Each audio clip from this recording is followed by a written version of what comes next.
16 સોમવારનું વ્રત કથા. સોમવારની કથા. જો વિડીયો પસંદ આવે તો ચેનલને સબસ્ક્રાઈબ કરવાનું ભૂલતા નહીં, જેથી આગળના વિડીયો તમને મળી રહે. સોમવારની વ્રતની વિધિ. આ વ્રત શ્રાવણ માસના પ્રથમ સોમવારથી 16 સોમવાર સુધી કરવાનું હોય છે. દરેક સોમવારે મહાદેવના મંદિરે જઈ પૂજા કરવી. આ દિવસે ઉપવાસ કરવો અથવા એકટાણું કરવું અને યથાશક્તિ દાન કરવું. પૂજા કર્યા પછી 16 સોમવારની વાર્તા સાંભળવી અને સાંભળતી વખતે જમણા હાથમાં ચોખા રાખી મનમાં ઓમ નમઃ શિવાય બોલવું. 16 સોમવાર સુધી આ પ્રમાણે કર્યા પછી વ્રતની ઉજવણી કરવી. એ દિવસે ઘઉંનો લોટ 4.5 શેર, ઘી 1.25 શેર અને ગોળ 1.25 શેર લઈ તેનો લાડુ બનાવવો. આ લાડુ 4 ભાગ પાડવા. એક ભાગ મહાદેવના મંદિરમાં પૂજારીને થાળ કરી આપવો. બીજો ભાગ નાના બાળકોને વહેંચી આપવો. ત્રીજો ભાગ મૂંગા પ્રાણીઓને ખવડાવી દેવો અને ચોથો ભાગ પોતે સહકુટુંબ પ્રસાદ તરીકે આરોગવો. આ વ્રત જો હૃદયપૂર્વક કરવામાં આવે તો વ્રત કરનારને અચૂક તેનું ફળ મળે છે. ભગવાન શંકર અને મા પાર્વતીની કૃપાથી તેની દરેક મનોકામના પૂર્ણ થાય છે. પૂર્ણ શ્રદ્ધાથી કરેલું વ્રત ક્યારેય મિથ્યા થતું નથી. પ્રભુ તેને જરૂર ફળ આપે છે. 16 સોમવાર કથા. કૈલાસ પર્વત પર ભગવાન શંકર અને પાર્વતી સોગઠાબાજી રમતા બેઠા હતા. બાજી પૂરજોશમાં ચાલી રહી હતી. બંનેમાંથી કોઈ હારતું ન હતું કે કોઈ જીતતું ન હતું. એવામાં રુદ્રદત્ત નામે એક બ્રાહ્મણ ત્યાં આવી ચડ્યો. મહાદેવજીએ તેને ન્યાય તોલવાનું કામ સોંપ્યું. એક બાજી પૂરી થતાં પાર્વતી બોલ્યા, બોલો બ્રહ્મદેવ, કોણ જીત્યું? મારા પ્રભુ જીત્યા, બ્રાહ્મણે કહ્યું. ખરેખર તો પાર્વતી જીત્યા હતા, છતાં બ્રાહ્મણ જૂઠું બોલ્યા. આમ 3-4 બાજી સુધી બ્રાહ્મણ જૂઠું બોલ્યા. ત્યારે પાર્વતીજી ક્રોધાયમાન થઈ ઉઠ્યા અને બ્રાહ્મણને શ્રાપ આપ્યો. ભૂદેવ, તારા જૂઠાણાની હવે હદ આવી ગઈ છે. જા, હું તને શ્રાપ આપું છું. તારા શરીર પર કોઢ ફૂટી નીકળશે. એ જ વખતે રુદ્રદત્તના આખા શરીરે કોઢ ફૂટી નીકળ્યો. બ્રાહ્મણે માતાજીને ખૂબ કાલાવાલા કર્યા. ભગવાન શંકરને કરગર્યા, પણ વ્યર્થ. શંકર પાર્વતી અંતર્ધ્યાન થઈ ગયા. રુદ્રદત્ત તો રોતો કકળતો ત્યાંથી ચાલી નીકળ્યો. એક સાધુએ તેણે ભગવાન શંકરનું તપ કરીને તેને રીઝવવાની સલાહ આપી. આથી રુદ્રદત્તે ભગવાન શંકરને ઉગ્ર તપ કરવાનો નિર્ણય કર્યો અને તે જંગલ તરફ જવા લાગ્યો. રસ્તામાં ચાલતા ચાલતા તે એક ગાય મળી. ગાયે રુદ્રદત્તને પૂછ્યું, ભાઈ, તમે સિદ્ધ જાઓ છો? પાર્વતીના શ્રાપનું નિવારણ કરવા ભગવાન શંકરનું તપ કરવા જંગલમાં જાઉં છું, બ્રાહ્મણે કહ્યું. આ સાંભળી ગાયે કહ્યું, ભાઈ, હું પણ દુઃખી છું. મારા આંચળ ફાટ થાય છે, પણ કોઈ દૂધ દોતું નથી તથા વાછરડા પણ ધાવતા નથી. માટે તમે ભગવાન શંકરને મારા પાપનું નિવારણ પૂછી લેજો. આગળ ચાલતા રુદ્રદત્તને એક થનગણતો ઘોડો મળ્યો. તેને રુદ્રદત્તને કહ્યું, મારી પીઠ પર હીરા મોતી ચડેલા પલાણ છે, પણ મારા પર કોઈ સવારી કરવા તૈયાર થતું નથી. માટે મારા પાપનું નિવારણ પ્રભુ પાસેથી જાણતા આવજો. સારું, કહી બ્રાહ્મણ ત્યાંથી આગળ ચાલ્યો. થાક લાગતા તે એક ઘટાદાર આંબા નીચે થાક ખાવા બેઠો. ત્યાં તો આંબાને પણ વાંચા ફૂટી. તે બોલ્યો, ભાઈ, મારા ઉપર સરસ મજાની કેરીઓ આવે છે, પણ કોઈ મારા ફળને ચાખતું નથી. માટે મહેરબાની કરીને મારા પાપનું નિવારણ પૂછી લાવજો. થાક ખાઈ બ્રાહ્મણ આગળ વધ્યો. થોડે દૂર જતાં એક તળાવ આવ્યું. બ્રાહ્મણને તરસ લાગતા તે તળાવમાં ઉતર્યો. તે વખતે એક મગર આવી ચડ્યો અને તેને જોઈને કહેવા લાગ્યો કે, ભાઈ, હું આ શીતળ પાણીમાં રહું છું, તોય મારા શરીરમાં દાહ બળે છે. તો તમે મારા પાપનું નિવારણ પૂછી લાવજો. વારું, કહી બ્રાહ્મણ ત્યાંથી ઘોર જંગલમાં જઈ તપ કરવા બેસી ગયો. એક ચિત્તે રુદ્રદત્તે કઠણ તપ કરતા મહાદેવજી પ્રસન્ન થયા અને તેને દર્શન આપી વરદાન માંગવા કહ્યું. બ્રાહ્મણે કહ્યું, પ્રભુ, મને માતાજીના શ્રાપમાંથી મુક્ત કરો, મારો કોઢ મટાડો. મહાદેવજીએ કહ્યું, ભૂદેવ, જો તું સાચા હૃદયથી 16 સોમવારનું વ્રત કરે તો તારો કોઢ મટી જાય અને માતાજીના શ્રાપમાંથી તું મુક્ત બની જઈશ. આ સાંભળી બ્રાહ્મણ ખુશ થઈ ગયો. ત્યાર પછી તેણે ગાયની વાત કરી. તેના જવાબમાં મહાદેવજી બોલ્યા, ગયા જન્મમાં એક ગાય સ્ત્રી સ્વરૂપે હતી. તેણે ક્રોધાવેશમાં આવીને પોતાના ધાવતા બાળકને છૂટું પાડ્યું હતું. એ પાપનું ફળ અત્યારે તે ભોગવી રહી છે. તેનું નિવારણ એ છે કે તું તેના આંસળમાંથી દૂધ કાઢી તે વડે મારી પૂજા કરજે. આથી તેનું દુઃખ દૂર થઈ જશે. ત્યાર પછી તેણે ઘોડાનું દુઃખ કહી સંભળાવ્યું. તેના નિવારણ અર્થે મહાદેવજી બોલ્યા, ગયા જન્મમાં તે ઘોડો વાણ્યો હતો. તે તોલમાપનો ખોટા કાટલા રાખી લોકોને છેતરતો હતો અને લોકોને ઉછીના પૈસા આપી વ્યાજ સાથે બમણા વસૂલ કરતો હતો. માટે તું જાતે જઈને તેના પર સવારી કરજે, આથી તેનું દુઃખ દૂર થઈ જશે. રુદ્રદત્તે આંબાના પાપનું નિવારણ પૂછતા મહાદેવજીને કહ્યું, ગયા જન્મમાં એ લોભિયો હતો. પુષ્કળ પૈસા હોવા છતાં કશું પુણ્ય દાન કરતો ન હતો. તેના નિવારણ રૂપે આંબા નીચે જે ધન ભરેલા ચરુઓ દાટેલા છે તે તું ખોદીને કાઢી લેજે. એ સંઘળું ધન સત્કાર્યમાં વાપરજે, આથી એનું સંઘળું કષ્ટ દૂર થઈ જશે. છેવટે રુદ્રદત્તે મગરના પાપનું નિવારણ પૂછતા મહાદેવજીએ કહ્યું, હસીને જવાબ આપ્યો, પૂર્વ જન્મમાં એ મોટો વિદ્વાન બ્રાહ્મણ હતો. કાશીમાં જઈને ખૂબ વિદ્યા ભણીને તે મોટો પંડિત બની ગયો હતો, પરંતુ તે કોઈ વિદ્યા શીખવાડતો ન હતો. વિદ્યા જેવું એકય દાન નથી, છતાં એ કૃપણ બ્રાહ્મણને કોઈની વિદ્યા શીખવી નહીં. આથી એ ભવે મગરના અવતારે કષ્ટ સહન કરી રહ્યો છે.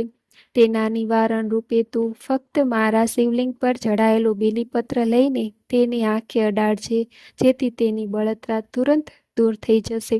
દરેક જણના પાપનું નિવારણ જાણી રુદ્રદત્ત મહાદેવજીને પ્રણામ કરી પાછો ફર્યો. સૌપ્રથમ તેને મહાદેવજીને ચડાવેલા બીલીપત્ર મગરની બંને આંખે લગાડ્યો. આથી મગર શરીરમાંથી બળતરા ગાયબ થઈ ગઈ અને તેની જગ્યાએ ઠંડક થઈ ગઈ. તેણે ધનના ચરુ ખોદીને કાઢ્યા અને તે ધન સત્માર્ગ વાપરવાનો સંકલ્પ કરી આંબાના ઝાડ પરથી કેરી તોડીને ખાધી તો તેને અમૃત જેવી મીઠી લાગી. આગળ જતા ઘોડો મળ્યો. તેના પર સવારી કરતા બ્રાહ્મણે કહ્યું, તારા પાપનું નિવારણ થઈ ગયું છે, હવે તારી દરેક મનોકામના પૂર્ણ થશે. પછી રુદ્રદત્ત ગાય પાસે પહોંચ્યો. તેના નિવારણ અર્થે તે આંચળમાંથી દૂધ કાઢી મહાદેવજીનું સ્મરણ કરી એક શિલા પર અભિષેક કર્યો અને તરત જ ગાયનું દૂધ દૂર થઈ ગયું અને નાચતા કૂદતા વાછરડા આવીને તેને ધાવવા લાગ્યા. શ્રાવણ માસ આવ્યો એટલે રુદ્રદત્તે 16 સોમવારનું વ્રત આદર્યું. 4 મહિને વ્રત પૂરું થતાં બ્રાહ્મણે ઉજવણું કર્યું. બ્રાહ્મણની અડંગ શ્રદ્ધા અને ભક્તિથી ખુશ થઈ મહાદેવજીએ તેનું શરીર પહેલા હતું એનાથી પણ અધિક કંચનવર્ણ બનાવી દીધું. પાર્વતીના શાપમાંથી મુક્તિ મેળવી રુદ્રદત્ત પોતાના ગામ પાદરે આવ્યો. ત્યાં તેણે એક વિશાળ મંડપ બાંધેલો જોયો. તેમાં દેશ દેશાવર રાજકુંવરો અલંકાર વસ્ત્રો સજીને બેઠા હતા. રુદ્રદત્તે ત્યાં ઉભેલા એક માણસને પૂછતા જાણવા મળ્યું કે આજે રાજાની કુંવરીનો સ્વયંવર છે. રુદ્રદત્ત આ બધો ઠાઠ જોતો એક બાજુ ચૂપચાપ ઊભો હતો. ત્યાં એક ચમત્કાર સર્જાયો. એક શણગારેલી હાથણી સૂંઢમાં સોનાનો કળશ લઈને ડોલતી આવી પહોંચી અને મંડપ બહાર ઊભેલા રુદ્રદત્ત પાસે આવી તેના પર કળશ ઢોળી દીધું. આ જોઈ ત્યાં ઉપસ્થિત સૌ કોઈને આશ્ચર્ય થયું, પરંતુ શરત અનુસાર રાજાએ પોતાની દીકરી રુદ્રદત્ત સાથે પરણાવી અને યોગ્ય ભેરામણી આપી તેની સાથે કુંવારીને વળાવી. ઈશ્વર પાર્વતીની કૃપા આ ફળ હતું. રુદ્રદત્તે 16 સોમવાર પૂરી આસ્થાથી કર્યા હતા, આથી તેની રાજકુંવરી મળી હતી. થોડા સમય પછી રાજાનું મરણ થતાં તે રાજા બન્યો અને કુંવરી રાણીનું પદ શોભાવતી હતી. રાજાએ ફરી 16 સોમવારનું વ્રત કર્યું. 16 સોમવાર પૂરા થઈ રાજા રુદ્રદત્તે રાણીને વ્રત ઉજવવાનું કહ્યું. વ્રત સી રીતે ઉજવવું તેની માહિતી રાણીને આપી. મારે ભગવાન શંકરનું વ્રત છે, માટે 4.5 શેર ઘઉંનો લોટ, 1.25 શેર ઘી અને 1.25 શેર ગોળ લઈને લાડુ કરજે.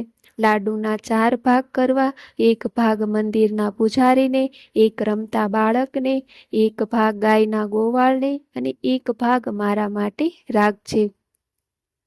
રાણીએ તો લાડુ ઉપરાંત જાત જાતના અને ભાત ભાતના શાક અને પકવાન બનાવ્યા અને પીરસ્યા. આથી રાજા ગુસ્સે થયા, કારણ વ્રતની ઉજવણીમાં પ્રસાદ તરીકે લાડુ સિવાય બીજું કંઈ ખવાય નહીં. આખરે રાજાએ મહાદેવની ક્ષમા માંગી 4થા ભાગનો લાડુ પ્રસાદ તરીકે આરોગી વ્રત ઉજવ્યું. પરંતુ મહાદેવજી કોપાયમાન થઈ ગયા અને રાજાને સ્વપ્નમાં આવી કહ્યું, હે રાજન, તારી રાણીએ તારા વ્રતને ભાંગવાની કોશિશ કરી છે, માટે તેને દેશવટાની શિક્ષા કર, જેથી તેનું અભિમાન ઉતરે. રાજાએ રાણીને પહેરે લુગડે દેશવટો દઈ દીધો. રાણી બિચારી કેટલુંય કરગરી, પણ રાજા એકનો બે ન થયો. છેવટે રાણી રડતી કકલતી એક ગામમાં આવી પહોંચી. ત્યાં એક ઝૂંપડીમાં ડોશીમાં રેટીઓ કાઢતા બેઠા હતા. રાણીએ તેમની પાસે પીવાનું પાણી માંગ્યું. ડોશીને દયા આવી અને તેમને પાણી આપ્યું તથા રહેવા માટે આશરો પણ આપ્યો. પરંતુ 2 દિવસમાં તો ડોશીથી સૂતર ઓછું કતાવા લાગ્યું. તેના તાર તૂટી જવા લાગ્યા. આથી ડોશીએ રાણીને અપશુકનિયાળ માનીને કાઢી મૂકી. રાણી કર્મનો વાંક કાઢતી આગળ વધી.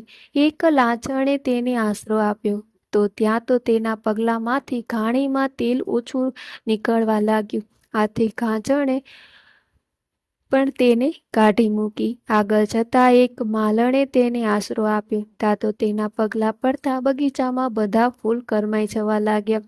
આથી માલણે પણ તેને જાકારો આપ્યો. રાણી હવે ખૂબ થાકી ગઈ હતી. તેણે તરસ લાગતા એક કૂવા આગળ આવી. ત્યાં ઊભેલી એક પનિહારી પાસે પીવા માટે પાણી માંગ્યું.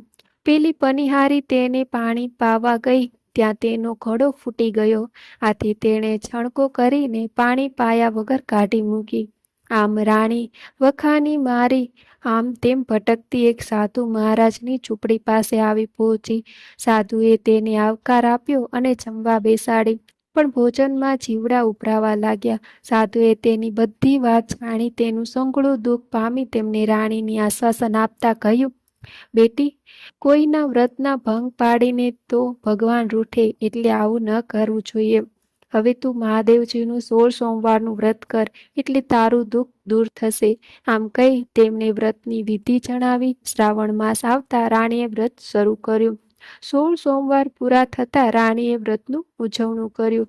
મહાદેવજી રાણી પર ખૂબ પ્રસન્ન થયા અને રાજાને સ્વપ્નમાં દર્શન આપતા કહ્યું, હે રાજા, તારી રાણીએ મારા 16 સોમવારનું વ્રત કર્યું છે, માટે હું એના પર ખૂબ જ પ્રસન્ન થયો છું. હવે તું એને મહેલમાં તેડી લાવ.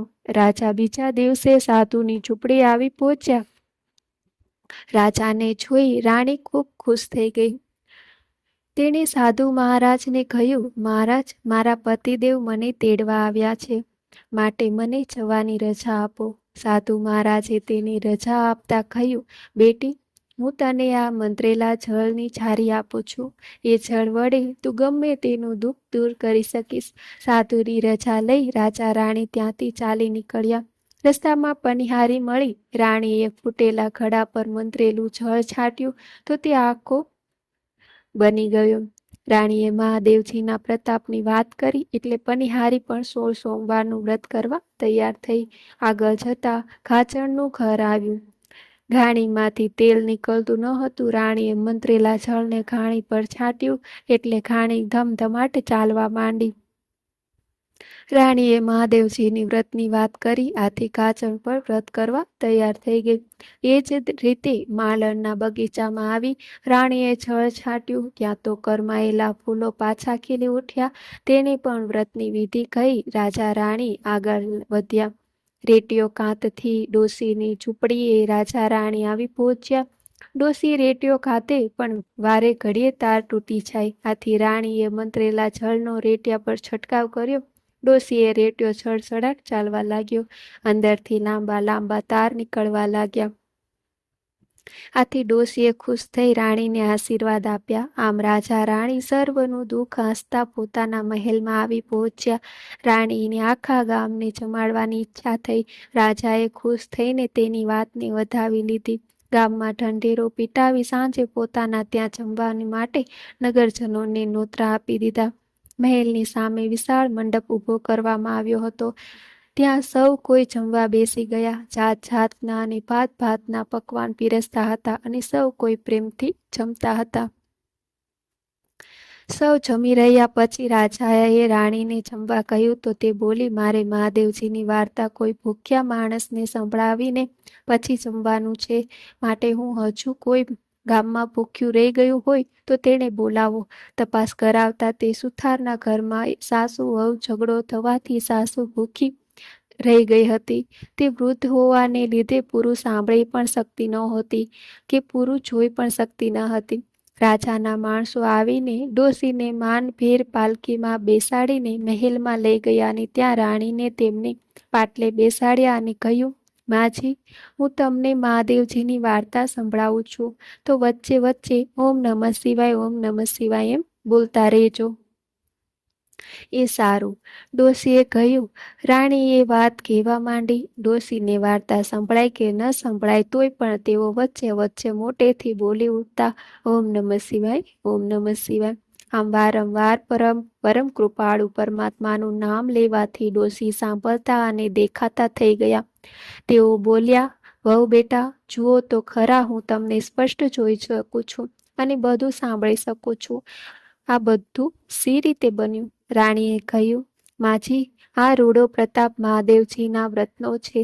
તમે મહાદેવજીના વ્રતની વાર્તા ભક્તિપૂર્વક સાંભળી તેમનું તમને ફળ મળ્યું છે. રાણીએ ડોશીને 16 સોમવારની વ્રતની વિધિ જણાવી અને તેમને જમાડીને વિદાય કર્યા. મહાદેવજીનો આવો પ્રતાપ જાણી ડોશીના દીકરાએ અને વહુએ પણ 16 સોમવારનું વ્રત કરવામાં નિર્ણય કર્યો. થોડા સમય પછી રાણીએ એક જ સુંદર દીકરાને જન્મ આપ્યો. દીકરો યુવાન થતાં રાજાએ તેને ગાદી સોંપી દીધી અને તેઓ વનમાં તપ કરવા ચાલી નીકળ્યા. હે શંકર ભગવાન, જેવા રાજા રાણી અને કુંવરને ફળ્યા એવા તમારું વ્રત કરનાર સૌ કોઈને ફળજો. જય શંકર, જય મહાદેવ. ઓમ નમઃ શિવાય.